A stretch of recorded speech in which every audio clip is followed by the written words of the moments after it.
ગુજરાત રાજ્યના મંત્રીમંડળના વિસ્તરણની પ્રક્રિયા શરૂ થતાં જ રાજકીય માહોલ ગરમાયો છે। આજે વિધિવત નવા મંત્રીમંડળનું વિસ્તરણ કરવામાં આવ્યું છે। મુખ્યમંત્રી ભૂપેન્દ્ર પટેલના નવા મંત્રીમંડળમાં 6 મંત્રીને રિપીટ કરાયા છે, જ્યારે 19 નવા ચહેરાને સ્થાન અપાયું છે। જે લોકોને મંત્રીમંડળમાં સ્થાન મળ્યું તેના સમર્થકો દ્વારા ફટાકડા ફોડીને આતિશબાજી કરવામાં આવી રહી છે। હાલ રાજ્યભરમાં ઉત્સવનો માહોલ જોવા મળી રહ્યો છે। સુરતમાં પ્રફુલ્લભાઈ પાનસેરિયાની ઓફિસે કાર્યકર્તાઓમાં ભારે ઉત્સાહ।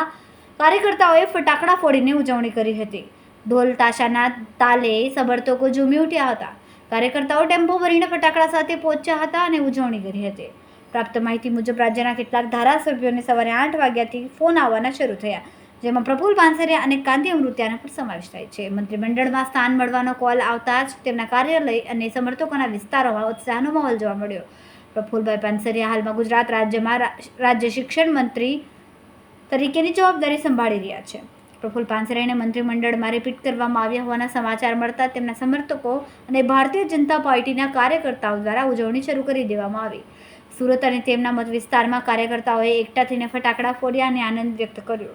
કાર્યકર્તાઓએ એકબીજાને પેંડા ખવડાવીને મોઢું મીઠું કરાવીને ખુશીની ઉજવણી કરી।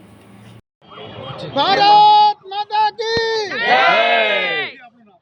અમરીશ રામાણી આજ રોજ આ કર્મયોગ કાર્યાલય પર અમે બધા એકઠા થયા છીએ। આ કાર્યાલય માન્ય પ્રફુલ્લભાઈ પાનસેરિયા સાહેબ અમારા કામરેજ વિધાનસભાના ધારાસભ્યશ્રીનું છે અને જેઓએ શપથ લીધી છે ગુજરાત સરકારમાં ફરીવાર મંત્રી બનવા માટેની, એની માટેની ઉજવણી માટે કાર્યકર્તાઓ અહીંયા ભેગા થયા છે।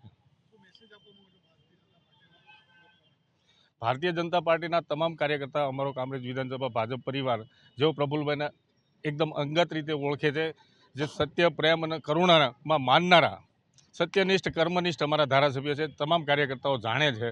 અને સવિશેષ ગુજરાત સરકાર પણ જેઓ મંત્રી રહી ચૂક્યા છે, શિક્ષણ મંત્રી, એટલે એ લોકો સરકાર પણ જાણે છે, આખી ગુજરાત પણ જાણે છે કે જેઓએ ઘણા બધા એવા કાર્ય કર્યા છે કે જે ભૂતકાળમાં શિક્ષણ વિભાગમાં થયા ન હતા।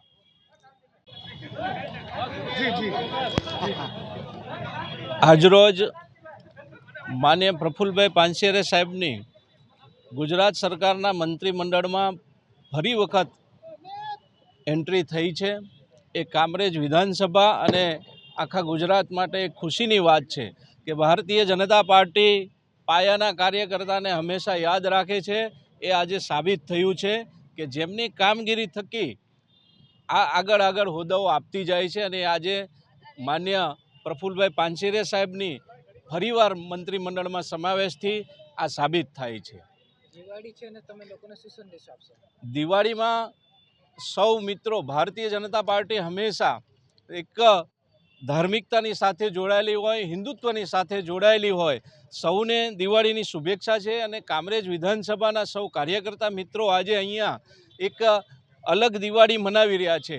ફરીવાર સાહેબનો જ્યારે મંત્રીમંડળમાં સમાવેશ થયો છે ત્યારે દિવાળીને હજી 3-4 દાડા બાકી છે, પણ આજે ખુશીનો માહોલ એટલો સરસ અહીંયા હતો અને સૌએ એકબીજાને દિવાળીની શુભેચ્છા પણ પાઠવી છે અને સાહેબને પણ ખૂબ ખૂબ અભિનંદન આપ્યા છે।